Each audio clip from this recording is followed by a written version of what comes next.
to go ahead and put yourselves on mute during the main portion tonight. We'll have some time afterwards for questions, and then at that time, we can um, unmute yourselves then. So, Larry, take it away. Okay, thank you.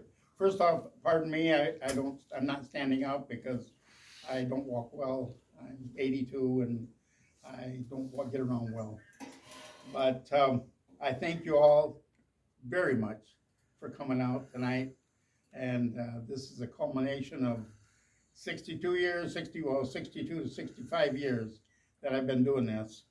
And I have studied the Great Lakes fur trade and the people that were involved.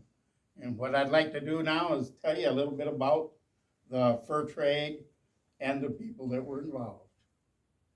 But first off, the fur trade started up in this area in the 1600s.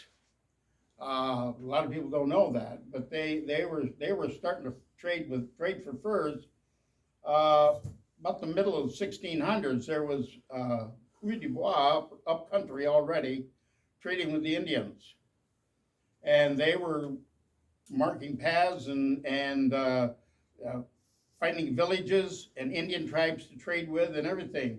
And of course, in the latter part of the 1600s, the Radisson group come up and mapped out some of the area and discovered other places to trade and things like that. In 1660, Father Marquette in Cadillac came up here to the Straits area and established a fur trading post over in St. Ignace. They called it Fort du Bois.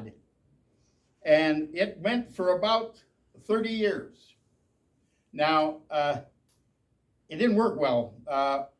Father Marquette and Cadillac both, one of the things they tried to do is convert the Indians to Christianity and the Coeur du Bois. And they didn't have success at either one of them. And so in 1690, Father Marquette and Cadillac left. They closed the place down and left. They went down to Detroit and they found Detroit in 1701. So this place kind of laid dormant other than the few Coeur du Bois that were coming up here and trading with the Indians. Now, one thing I want to explain a little bit about is I mentioned the word Coeur du Bois. The Coeur du Bois were, the French called them Coeur du Bois. The English called them bush rangers, and most of the people called them outlaws. They were unlicensed traders. They were trading on their own. They were buying their own merchandise and trading for it, and then they were going out independently trading with the Indians. Now, most of these people lived with the Indians, like myself. I would live in a village near here. And two, you would marry into the village if you could. You would marry into the village, and that gave you a hold in that village for trade. And you had a guaranteed group of customers already. And so then men would live there. They would live with the people, work with them. Now, they didn't trap. One thing I want to make clear, too, there was no such thing as a trapper, a fur trapper. The reason is because the steel-jawed trap that you talk about while you trap furs really didn't come. It was invented in the 1750s. But the steel-jawed trap didn't come into any kind of use at all until the latter part of the 1700s. And by that time, Fort Mackinaw was gone. They had moved to Mackinaw Island and they started a regular company, the Mackinaw Company. But here, most of the animals, now one thing I want to emphasize too is that the animals that were taking the fur pelts, and the reason I have some guns here on display is because the animals that were taken here in this area were not trapped, they were shot. Now they used firearms to hunt beaver and everything else. Now they didn't care what the pelt looked like. They didn't care if the pelt had holes in it. Because all they wanted of that pelt is a hair. They would take that beaver, now I don't have a beaver skin here, but the beaver, in the inner hair in the beaver is real fine, and it's kinky. And they would separate them hairs and get the hair out of the skin and separate the guard hairs, the long brown hairs, from these little gray hairs, and they could felt that. It made very fine felt. And they made felt hats, of course. Felt hat was all the thing in Europe. Everybody had a beaver hat. And so that was the prize thing for people to have, was beaver hats. And so beaver, in fact, at the time they started trapping beaver or catching beaver here in Americas, the beaver were extinct in Europe because they'd been all killed out. And so when they come over here, they had beaver all over the place. And in fact, that if it hadn't have been for one little worm, the beaver would be extinct today in this country. Because in the 1830s, that's jumping ahead a little, but in the 1830s, the silk hat become the popular fashion. And beaver prices just dropped off, and people started wearing the silk hat that was coming from the Orient, and that saved the beaver. If it hadn't been for that, there'd probably be no beaver today. But anyway, these men that worked and lived in this area, the Coeur d'Ivoire, they would live with the Indians. They worked with them. They helped them harvest the animals. They would help them in the tanning or preparing. They didn't tan so much, but they prepared the animals for transport. Now, when I say they didn't trap the animal, they did do one thing. They did use something like this. It's a beaver spear. They would use this. You attach this little thing here. You carry this. I'd carry this with me all the time, but I wouldn't carry the long stick on it. And you'd pull a hole in it, and you could take a little gimlet, drill a hole through the stick, wrap this stick with rawhide, and you had a spear. And you could spear these beaver with this, and muskrat. Beaver, muskrat. They use these as the spear to catch these. Now, when they got the hide, they got it back to their camp. One of the things you have to do to a skin, any hide, to prepare it for transport so it won't rot or smell or stink, is you have to scrape them. And they got an item like this. This is a hide scraper. Now, there's a man here that knows about this hide scraper. And but this is made out of a gun barrel. And that was one of the things that I wanted to show tonight a little bit about the ingenuity of the voyageur, the Coeur d'Ivoire. They had to do for themselves a lot. And you had to make things for yourself. Now this is actually the end of a gun barrel. And it was taken and used in the same way it would have been done 250 years ago. Because, and I'll explain this, because just a minute, wrong one here. This gun right here was one of the first types of firearms that was brought into this country. And it was coming in through the St. Lawrence Seaway, and it was coming usually by the Dutch. And this is a Dutch trade gun, but it's what they call a long fowling piece. This gun has a 57-inch barrel. Now, they were trading these to the Indians, and I have documents here showing that the Indians carried them. But in the woods, you're in the forest. This gun was built to hunt along rivers and lakes, to hunt waterfowl, where you were open to shoot. They were carrying them in the woods in the thicket. They didn't need all the long barrels, so they would take these guns like this, go into the blacksmith shop at the nearest trading post, and come back about 15, 18 inches someplace, saw the barrel off. And they would refinish it, and they could carry that gun then in the wilds, in the wilderness, here in the Great Lakes region. And they took them barrels then, what was left over, never throwed stuff away. I mean, nothing was thrown away. They take a gun barrel, heat it up, take the blacksmith, heat it up, mash it out, sharpen it, put some little teeth on it, a scraper. There's Indian tan, this is brain tanned hide wrapped around it, because this would get greasy as you're scraping a hide, and so it would slip out of your hands.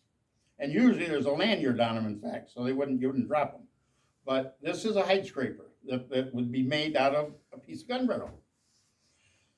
But they had to be very ingenious. In fact, in one of my articles that I had, that they found that the Croix de Bois, they wore moccasins all the time. Everybody wore moccasins. Well, a moccasin was said by one back in the 1700s, a quote I got from man said it was just a very dignified way of going barefooted. And so the moccasins would wear out very fast. So these men learned how to make moccasins real fast. And they had different types of moccasins. Now I got something here that they did use. This is just a small piece. This is brain tanned deerskin. This is the Indian tan deerskin. It's very supple, very soft, and very durable. The moccasins I'm wearing are made out of this deerskin. And it's strong, very strong, very strong. But they had a way to tan these. My leggings I'm wearing are made out of that skin. But they learned how to do for themselves. These men were, like I say, very ingenious on the things that they could use and do with. But they lived with the Indian people, and then in the spring, they would work with the Indian men all winter, catching animals, skinning them out, fleshing them out, and baling them up, and then in the spring, they would bring them hides back here to a place like Fort Mackinaw. And they would have it like a rendezvous. They would come in, they would be bringing the hides in from all around. Now, this fur trade isn't just the thing of one Indian handing a white man a skin, a fur, and he handing him a pot. No, it was much deeper than that. Because all the trade goods that they were getting and bringing into Fort Mackinaw were coming from all over the world. And I have a bag here that I've reproduced that kind of shows and proves a point. This bag is a copy of a bag that in Paris, in the Museum of Man. The bag's made out of silk. And the silk came from the Orient because there was a silk trade with Europe. And they were trading for silk and various types of material like that. The beads that's on this strap came from France. They're French tile beads. The leather that's on here is Indian tanned, and the quilt work Indian made. So it was basically kind of a universal project when they made something like this. But like I say, this bag, the original bag, is hanging in the museum in France, in Paris, at the Museum of the Man. But they used all this stuff, all these things, everything they could get, the bones of animals, horn,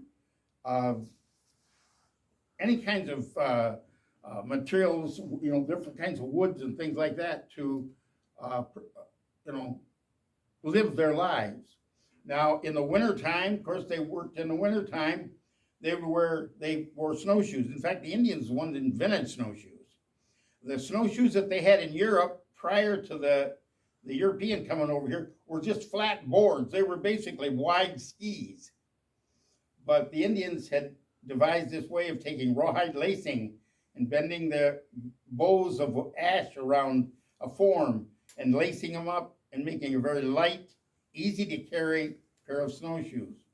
Now, the pair I got here, they're mine, but I can't wear them anymore. But the point is that type of snowshoe is a common type. The one I've got here is called a beaver tail, and it was used in thick country. They're short, they're wide, and you can get around in the brush in the thick country. And so they were very commonly used. I have a couple woodcuts from the 17th century, and they show a pair of snowshoes just like that. But hanging on the snowshoes, then another thing, you wore moccasins. The Indians wore moccasins, and like I say, the white man had to learn how to make moccasins real fast. Well, like today, you have a pair of shoes you work in, and most of the men got work shoes, heavy duty work shoes. Or then they've got a pair of dress shoes. A lady, same way. Well, the Indians had the same thing. They didn't just wear a pair of moccasins. They had a pair of moccasins that would suit the purpose. The moccasins that are hanging over that snowshoes were winter moccasins. They're made out of cowhide. They're not made out of, sometimes moose or elk. I am making me a pair right now of moose. But they were heavier, and they're made to be waterproofed, and they would be used to wear with snowshoes. So you had different kinds. In the summer, around the camp place, I could wear moccasins like I'm wearing. But other than that, they utilized what they did, and they were practical. Now, one thing the Indians, we took the Indians that were here, the American Indian, the Native American, we took them when we came here, pretty much, they were using that for their bows and arrows. I don't know if you can all see that. It's a stone arrowhead, made of stone. We basically took them out of the Stone Age. There was copper used in this area. Some had been used for quite a while. They found just surface copper that they'd hammer out. They made knives, some lance points, some arrowheads out of. But we introduced them to this. That's a steel arrowhead. And they got more efficient and better at hunting. And then, of course, the firearm. The firearm is what was a tool. Now, I know that people think of the firearm, and I know this day and age, there's different thoughts about firearms, but back in the 1700s, this was a tool. It was a tool the same as a knife was a tool. One of the biggest trade item in the fur trade was the blanket. But the most popular trade item was firearm. Because they could hunt, they could get more animals, they could get more furs, they could get more trade goods with a firearm than they could hunting them the way with these beaver spears and stuff like that. So we changed the Indians' life, very much so. But in the same token, the Indians changed the Europeans' lives, because the men that had been running the woods and had been used to living in the cities, and the cities at that time were getting to be, well, I call it squalor. I mean, they had no sanitation systems and things like that, and they throwed all their slop and everything in the middle of the streets. There was a lot of disease and stuff like that was going on. In the Indian life, the Indians, when we came here, the European came here, the Indians didn't have any diseases. They didn't even have any immunity to any diseases. They lived a very, very good life. And they were healthier, much healthier than we were. But, so the white man learned a lot from the Indians how to live with nature and not fight it all the time, and how to create things out of things that you didn't think you could create. I mean, one of the things I worked with a lot of in my life is horn, cow horn. Cow horn was 17th century plastic.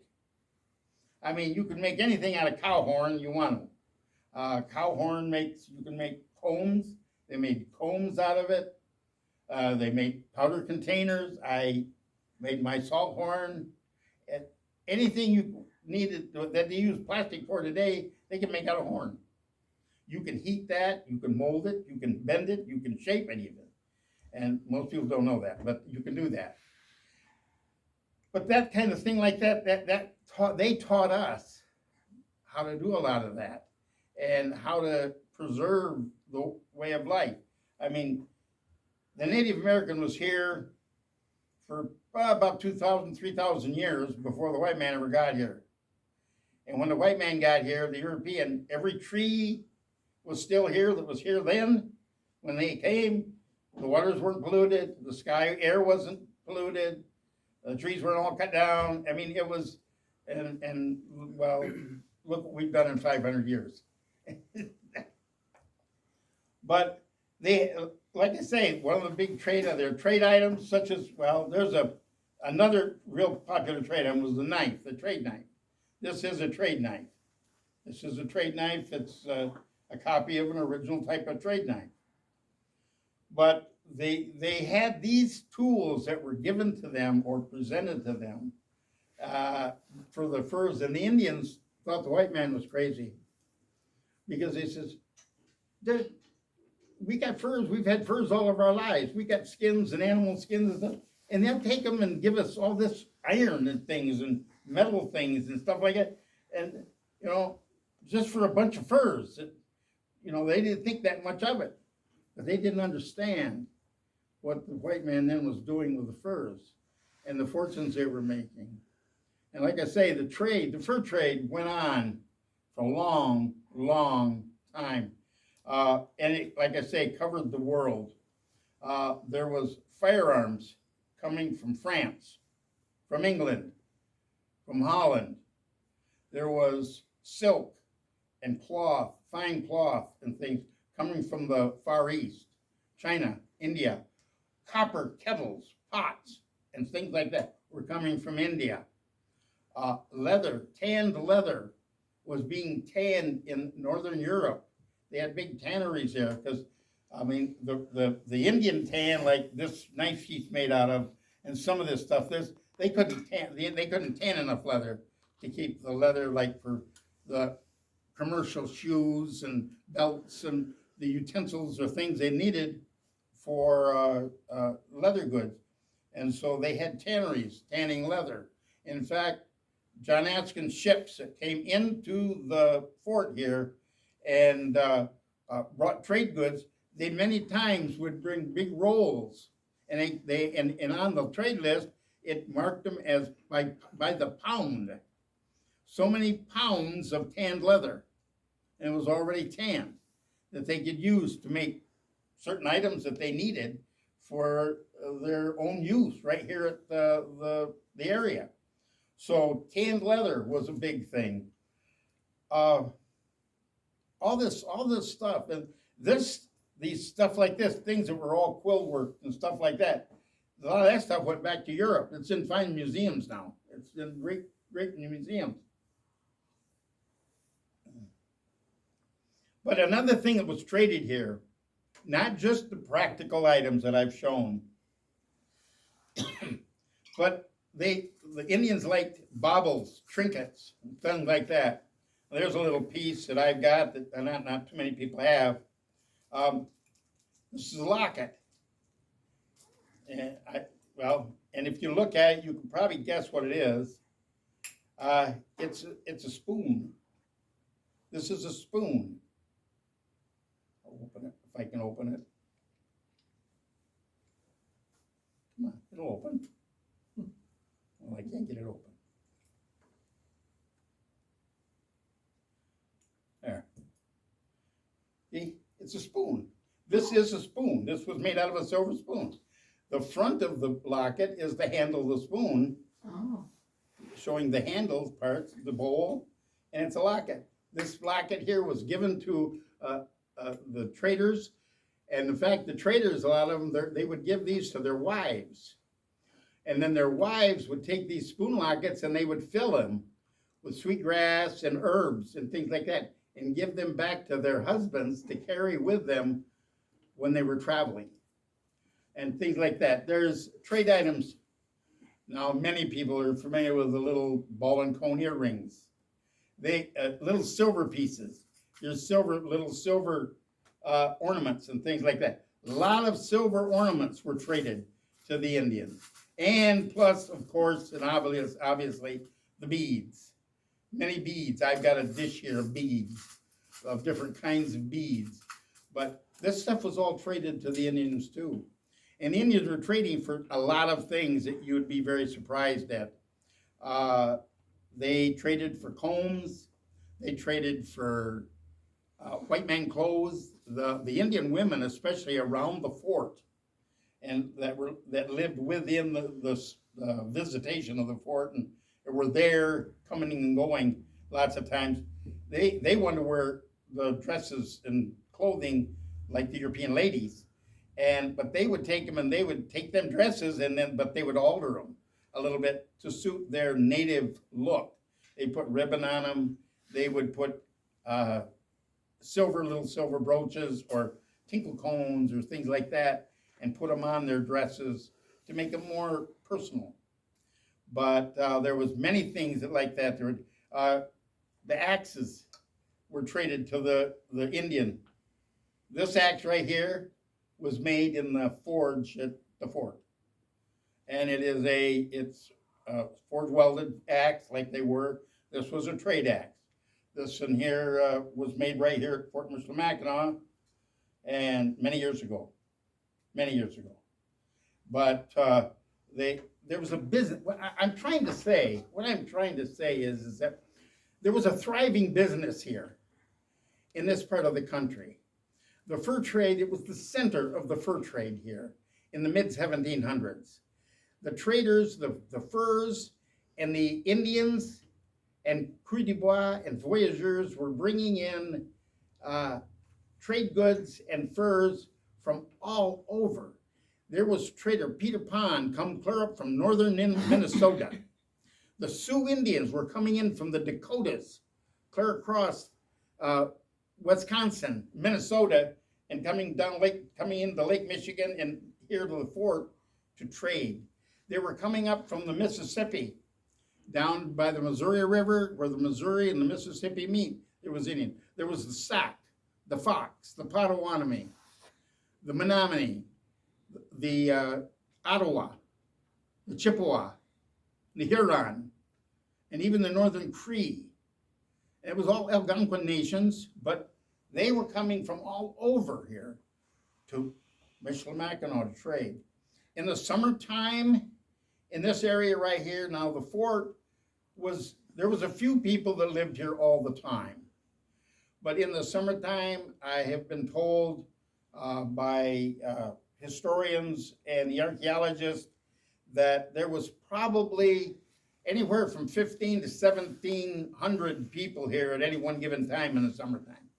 Now, these people were coming and going. There was a lot more people come here, but at one time, there could be to 15 to 1,700 here at the fort, trading, bartering, and doing business for furs. Now, you've all went out here, you've all probably seen a freighter go through the straits. Them freighters are big. They're big, they're huge. In one summer here at Michilimackinac, the quantity of furs that left this fort would fill one of them freighters would fill one. And so you look at it that way, and I mean, I've been aboard the Valley Camp. They'd take a lot of furs, but they would. That many furs would leave this place, and the trade goods would come in. Now, one of the things too, I've been talking about the Cru de Bois. The Cru de Bois, like I say, were unlicensed traders. And then we had the licensed traders that were licensed by a companies such as the Mackinaw Company, the XYZ Company, the Northwest Company, the American Fur Trade. Now later it was the American Fur Trade Company. But they were different. Now these traders were different than the voyageur. The voyageur was a different person. A voyageur was a truck driver of the 18th century. He didn't go out in the wilderness. He didn't go out in the upcountry, in the north country, and take the goods to the Indians. He would paddle a canoe or York boat or something like that from Montreal, Albany, or someplace like that to Fort Michilimackinac, loaded with trade goods. They would unload him here. He would fill his boat full of furs and go back to Albany or Montreal. That's all he did, is paddle a canoe, paddle a boat, or work aboard the ship. And they were voyageurs. And they didn't live the rough life that the Norsemen or the Cru de Bois did. They didn't have to live that. And in fact, they were the ones that were called pork eaters, because their ration was made up of dried peas and salt pork, and they ate a lot of it. And so, a diet for a person who's living out in the woods like that would be, well, I can give you a little bit of a diet. They lived on white corn, which is lye corn, and that is actually you soak corn in a lye, and the husks come off, and you got the white flour part left. It's like hominy. And then they would mix that. They could take it. You take jerky, now which is dried meat. You dry meat, right, so it's hard. You take that, you pound it, and you pound it until it was flaky, kind of flaky, it looked like sawdust. But they would pound that, and they would mix in that with dried fruit, if they had dried berries or something like that, and they would put that in it. Then they would mix that about pretty much 50-50 with lard or bear fat or buffalo fat or elk fat. They would take the strap, the back strap of the animal had a layer of fat on it that was a really mellow, and it wasn't strong. It was like butter.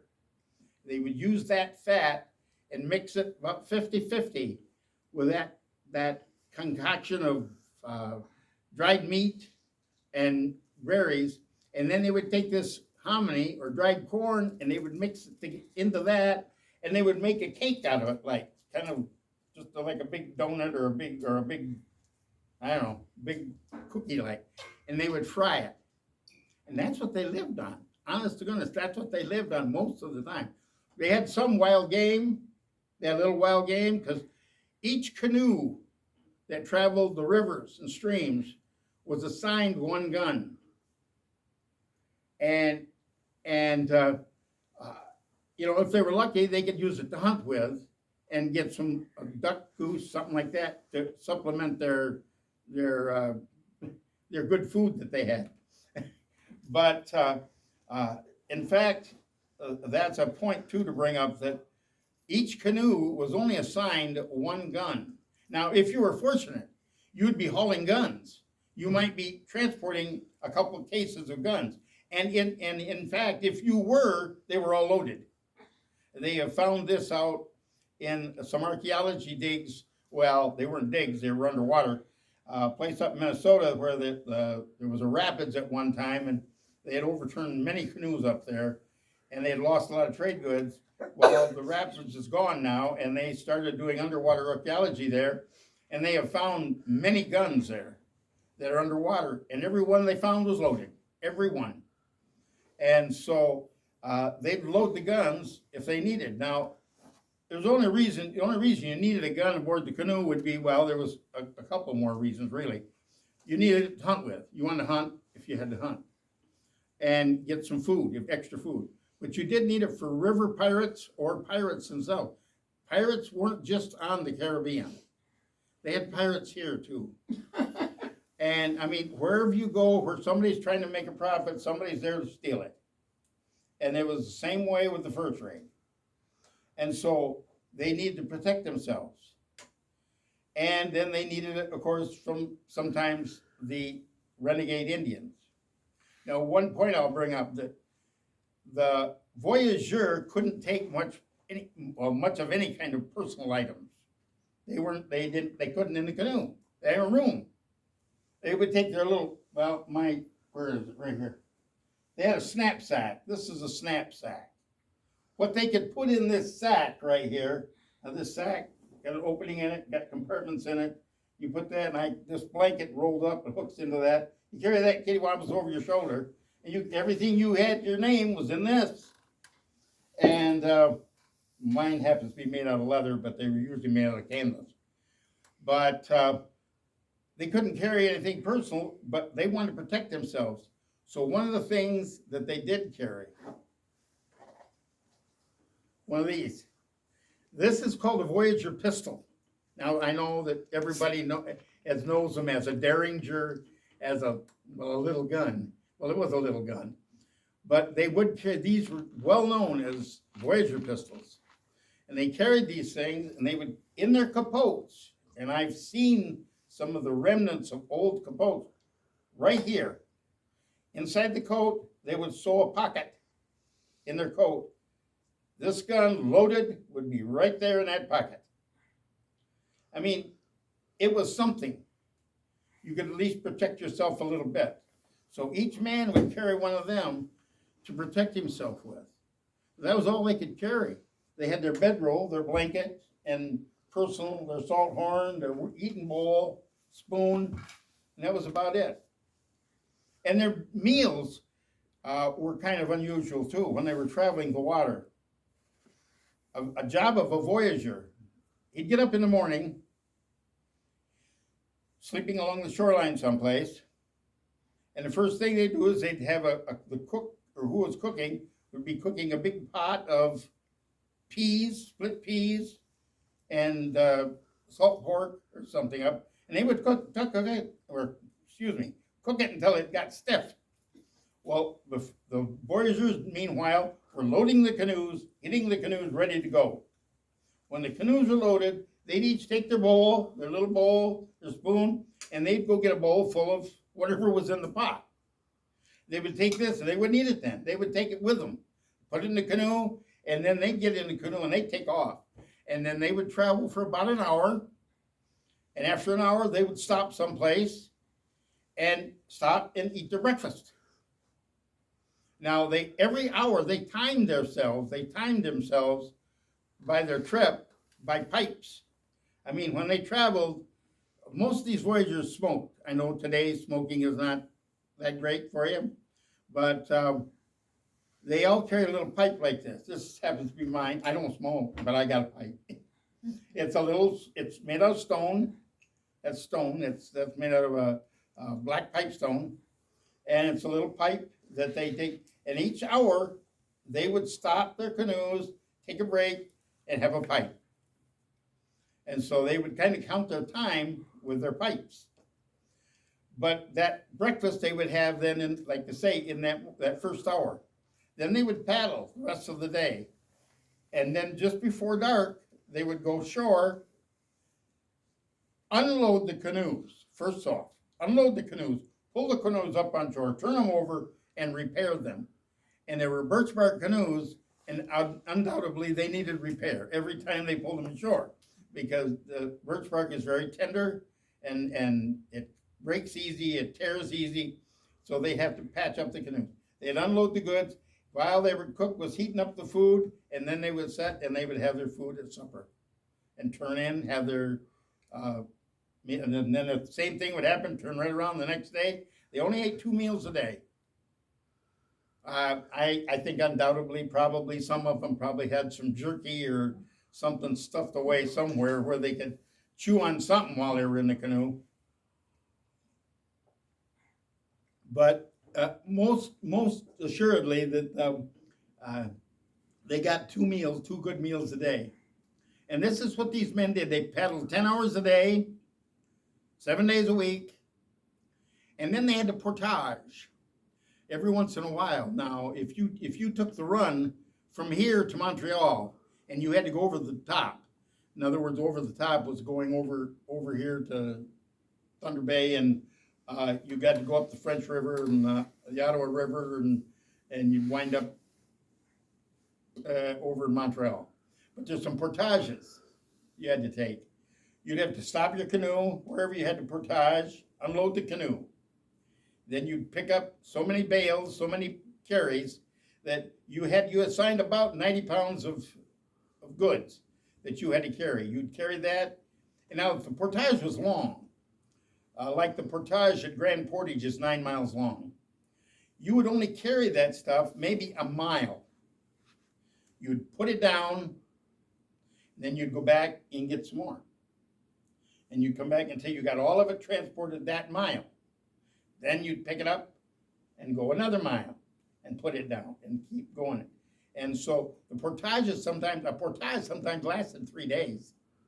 It wasn't one of these that I'm just going to run over a hill and put the canoe back in the water and go on my way. 'Cause I have personally been on the portage of Grand Portage, and it's not fit for mountain goats.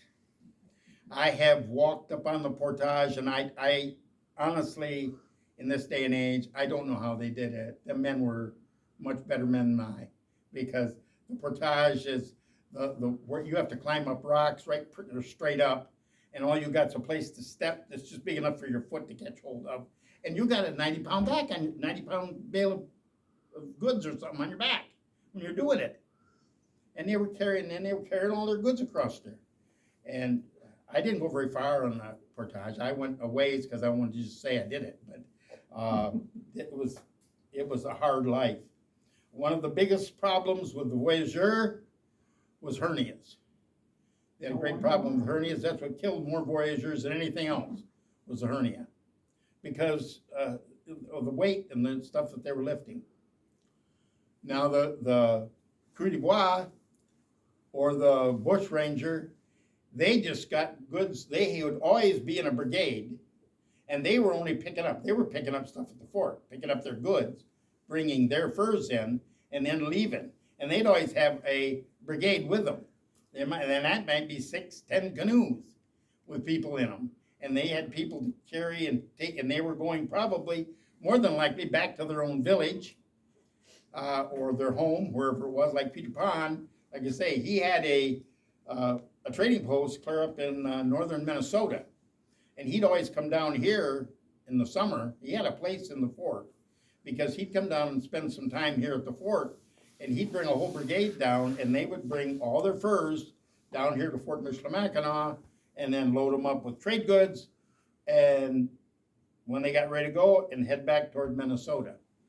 And in fact, Peter Pan lost his life on one of his travels here to Mackinaw, or well, actually to the island.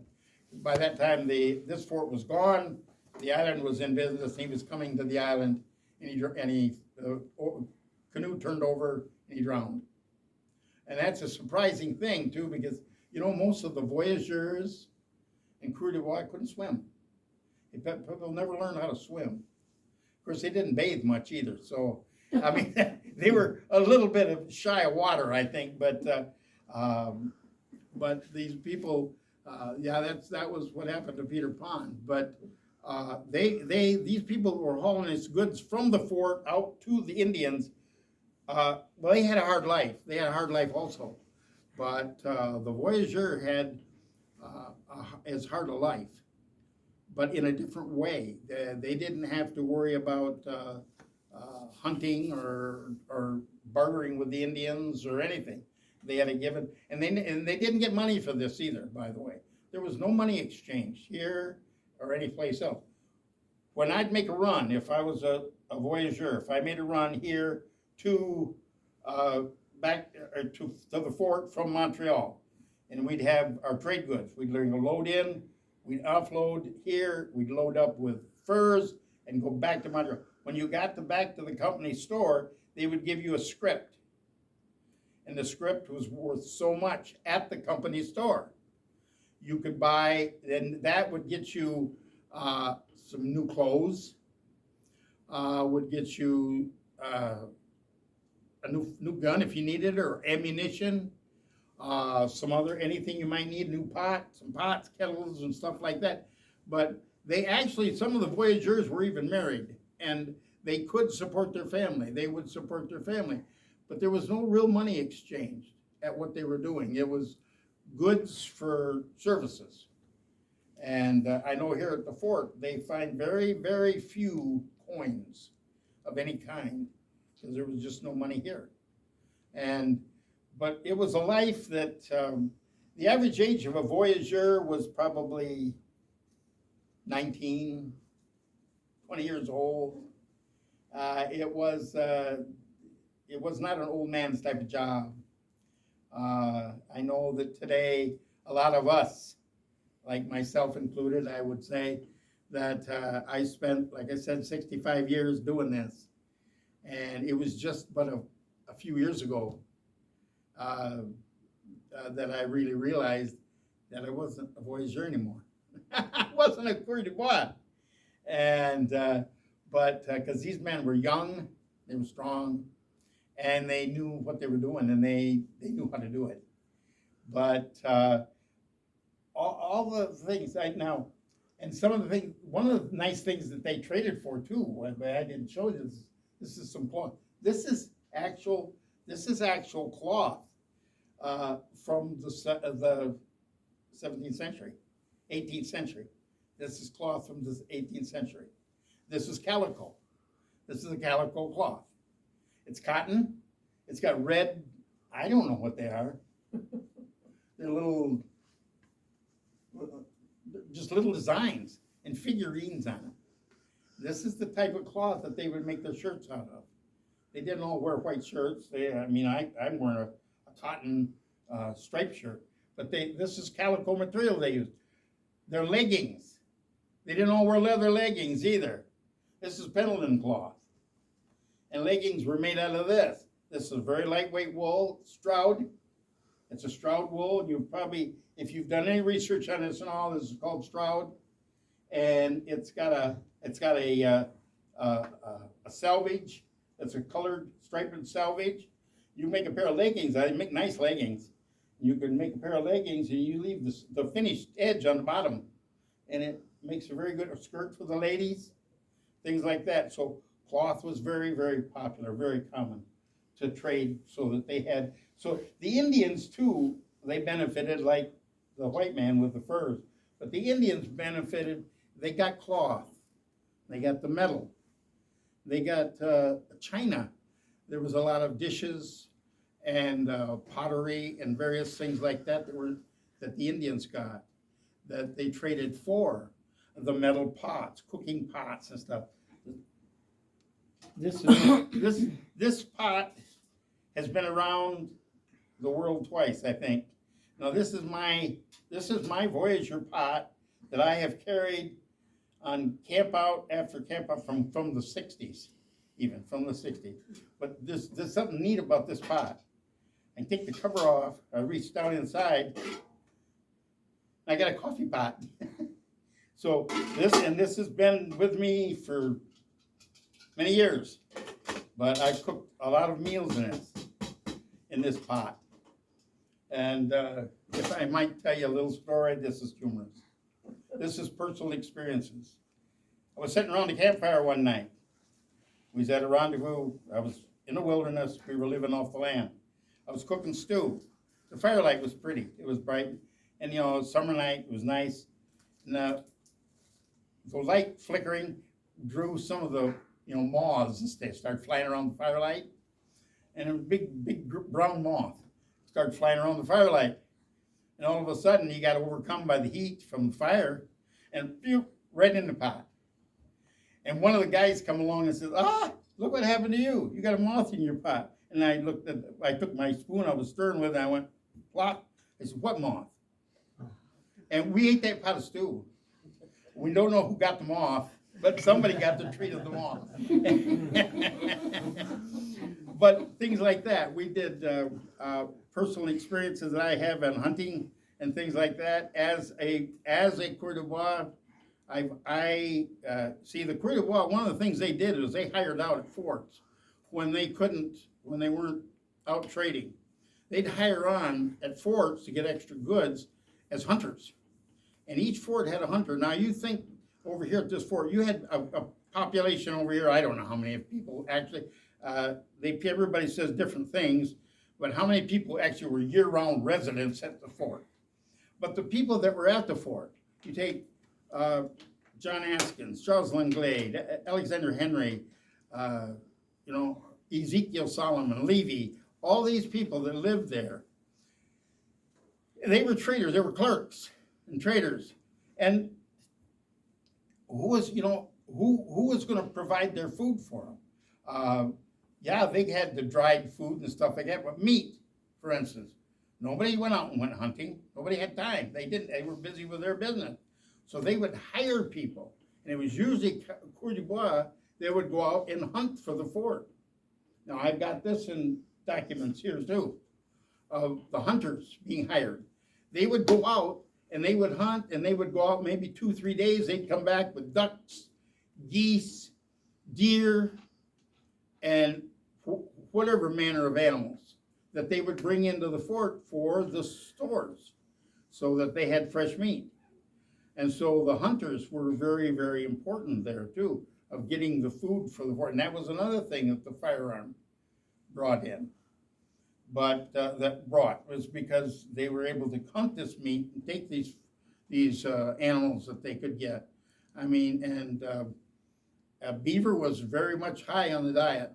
They ate beaver, muskrat, of course, your deer, bear, elk, moose, whatever was in the woods, and they were quite successful at it. I know that one of my experiences I had that I was out hunting, and it's a true story. I'm not going to lie to you.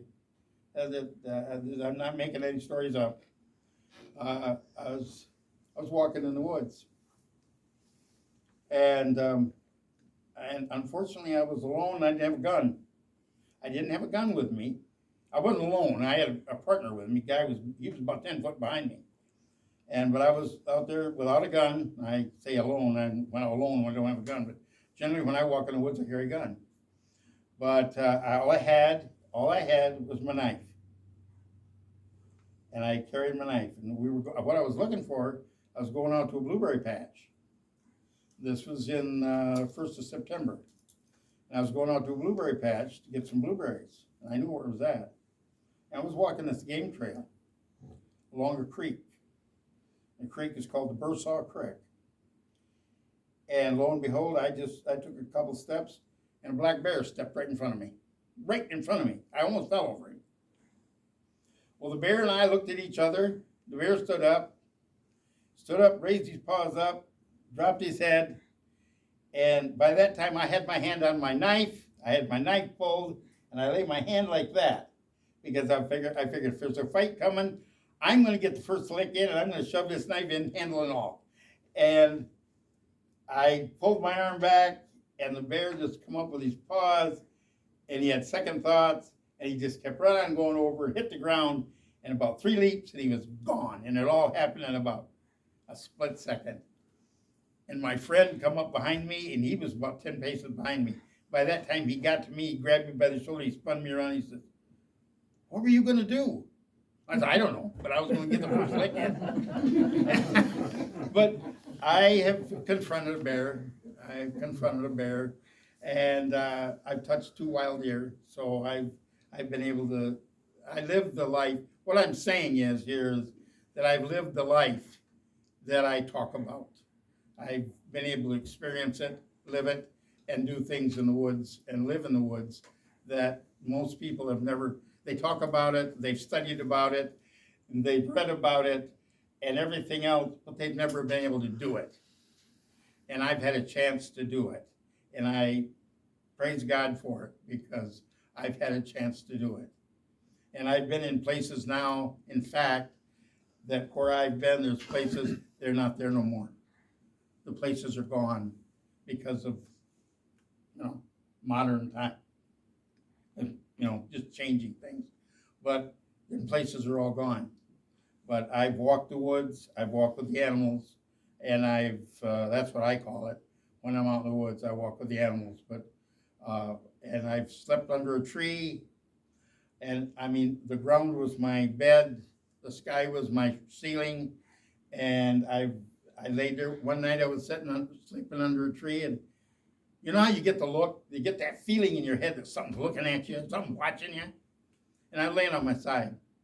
I lay there, and you learn one thing, that when you wake up out in the woods under a tree, you don't jump right up. You don't get up real quick. You don't move fast. And so I just laid there, and all of a sudden I opened my eyes because I want to see what was looking at me. I thought something was looking. And I looked at him, but just far away from the front of my nose was a deer mouse. And the deer mouse was sitting there looking at me and twitching his little nose, and just the big brown eyes was looking at me. And I kind of grinned at him, and I went, mouse. But there was something watching me, and just things like that I've had a chance to experience. That I sat in the woods one night, and a big owl. Now, owls are kind of mystic animals, but an owl landed in a tree right beside me. And I sat there and be quiet. I was quiet. I was hunting. And that big owl sat there at a branch, and he'd keep looking around, and they can turn their head around 360 degrees. And he'd keep looking around, and all of a sudden his head would snap, and he'd look right at me, like he could look right through me. But I sat there and watched him for a while, and we just sat there and tolerated each other, And he did, finally I got up and left, and then he flew off, so I didn't know where he went, but I've had a lot of experiences like that with different animals that, in the woods and being in the wilderness, that I would hope that everybody would have a chance to do sometime. But I do live the life. I do live the life, and I have. I unfortunately can't anymore. But like I say, I'm 82 years old, and well, I call it crippled.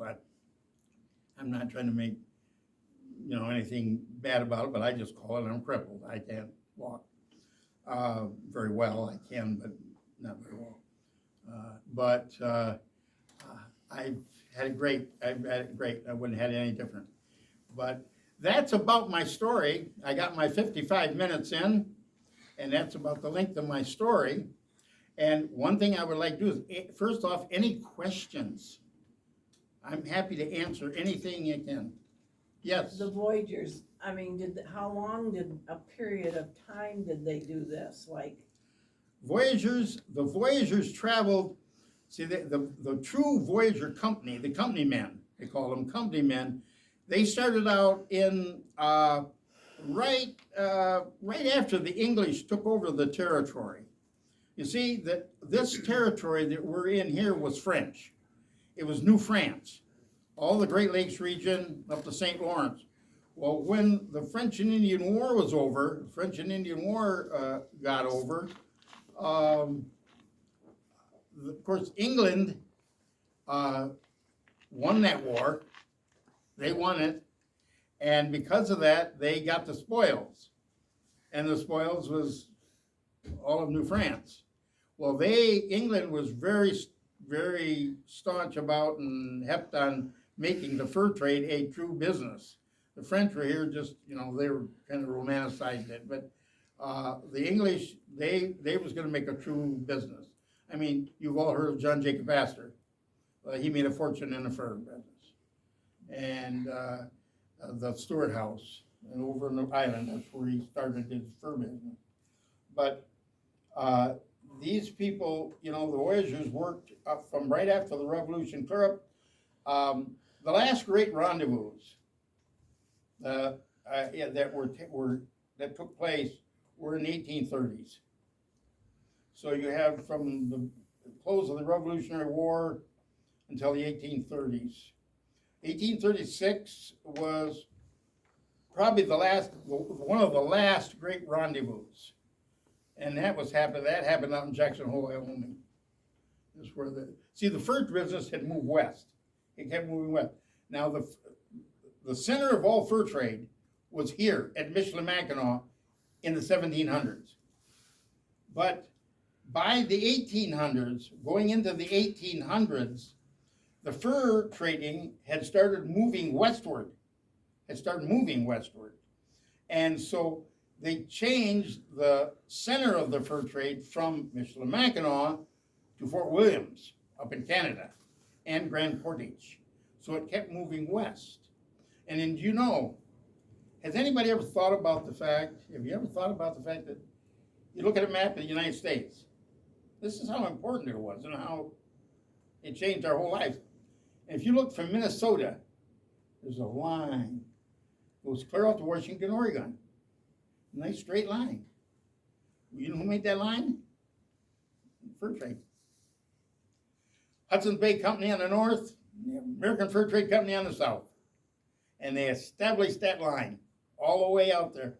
And there was actually some bloodlet at that, and there was some fighting wars. By the time they got to Washington, Oregon, they run out of country, and there was feuds, fights over fur trading rights, and catching of furs and stuff. And so there was some actual incidences between the companies and territorial rights and things like that. But otherwise than that, the Hudson's Bay Company stayed on the north. And because, the Hudson's Bay Company, they started their firm in the 1600s, but they started up on Hudson's Bay, the York factory, and that up there, the York factory and the places. But if you look at a map again, you look at a world map, on Hudson's Bay, where are you gonna go but south? Anything north to North Pole. And so they started south in Canada, and they were dealing with the Cree and the Inuits and stuff like that, Indians. But they started south, and they made it to south, clear to Sault Ste. Marie. And that was when the American Fur Trade Company and stuff stepped in and started establishing, and in fact, they grew, they had to, because, see, there was the Mackinaw Company, there was the XYZ Company, and there was other small trade companies. They all unified. They unified, and they started the Northwest Company and the American Fur Trade Company. They had to get big to fight the Hudson Bay Company. And the Hudson Bay Company is no longer in business either. I had the fortune to, about 2 years or 3 years before the Hudson Bay Company quit being the Hudson Bay Company and became the Bay Company, which was nothing more than a big Walmart. I was in a Hudson Bay store, and where you could go in there and actually trade furs yet. I could take furs in there and trade them for goods. That's been within, what, the last 10, 15 years, wasn't it? Yeah, well, yeah, it's been, yeah. Well, when I was in the Bay store, in the Hudson Bay store, was up North Thunder Bay, and that was, yeah, that's been 20 years ago, or better. Okay. Yeah, better than 20 years ago. I've got a few questions from Yes. the Zoom watchers here. First person asks, were there any women involved other than the indigenous ladies, and could you recommend any books about it? Oh, gee, books, a lot of books. Women, there was a couple women fur traders, but they kind of got forced into the job. There was one lady, a French lady, and she was involved in the fur trade, but she got forced in because her husband was killed. And they had a fur trading business, and so she kept the business going, the trading post. But there was a couple of them, yeah, that were involved. As far as European women in this area, not many. Mostly Native American or Métis women were mixed blood. But like here at the fort, even Charles Langlade, his wife was mixed blood. And some of the other, and there was, I don't know, 3 or 4, can you help me on that, Carol? Women, white women, I'm talking about European women in the fort.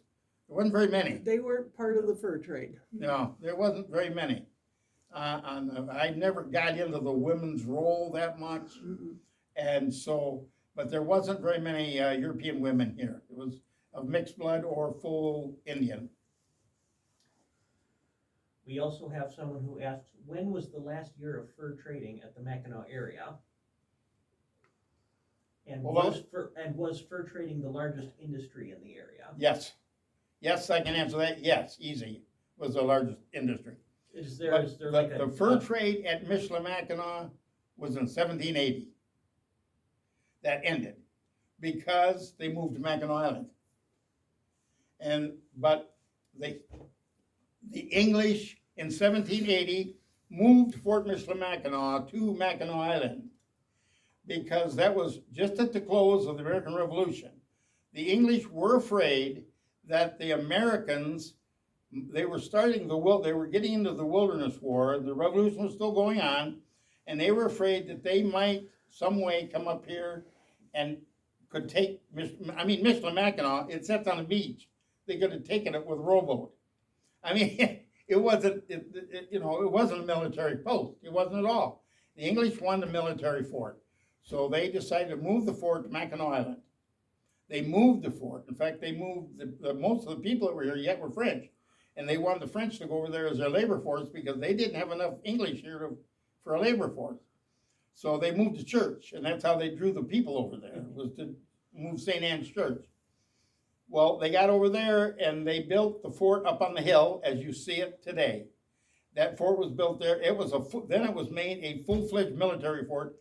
The trading post was down on Market Street, where the American Fur Trade Company store is now, and that continued on, but it was, like I say, into the 1830s, and I can't give you an exact date. I don't think there was one. It kind of just dwindled out.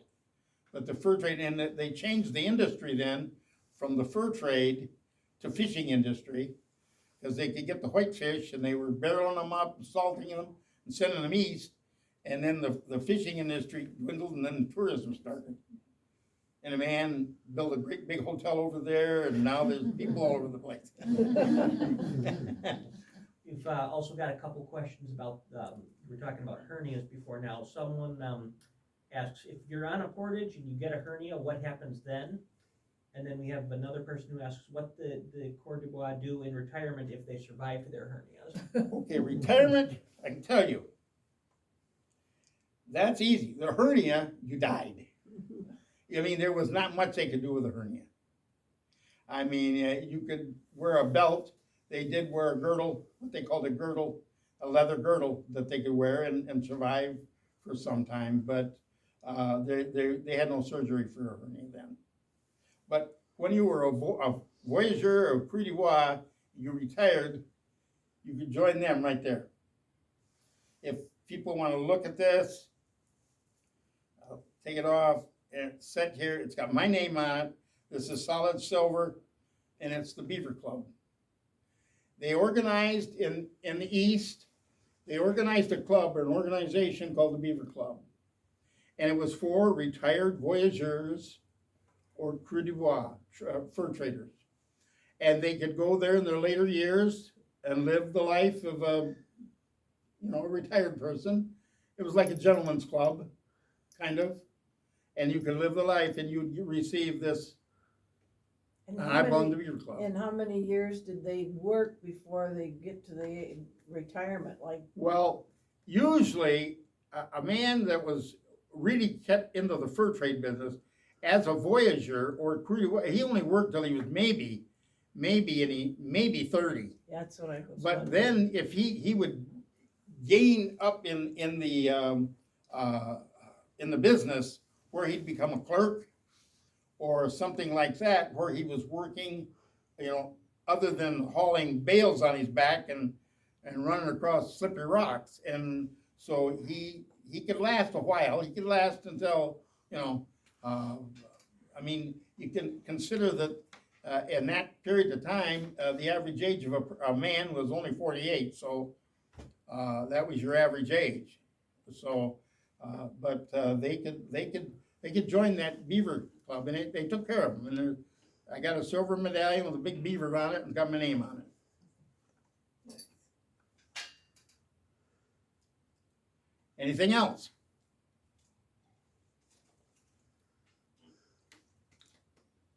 Come on, Craig. Gotta answer that question. You're looking at me like you got. All the questions are answered.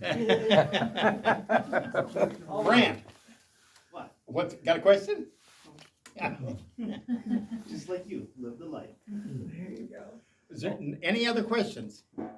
Any? Well, I'm interested in coming up and taking a look at Well, some of your That's stuff. what I was then I thinking guess too. that Sure, I'll feel have more free questions now once I get to up come there. up here and to look at this stuff and play with it or fondle it or whatever you want to do. I have no problem with that. Just don't run off with it. Remember, the knives are sharp. Hey, Ted, how many was on Zoom? We had a high of 20 people. 20 people. Plus the 4. But I'd just like to would- thank everybody who came out tonight in person, everybody who was watching on Zoom, and especially Larry, thank you for coming Thank out. This is probably the highlight of my lifetime. You did a good So job, thank Larry. You did a good job. But I have books. I have some books here that you can look through. Everything I said and spoke, you can find it in them books. And I can verify everything I said. So I want to prove a point. I want to prove the case that. And if you want to look at some of this stuff, have at it. You step in front of No, go ahead. You're fine. We're done. Okay, cool. Good to see you. Nice talking. You mind if I look through some of your stuff? I want to take a look at this. That would be a Ted ask question. He's the one that lines them up. That's not on the same time. The only women I would have known at that time, of course, were sisters. except for the wives of the couple. To make sure they follow I mean, when through. you think of the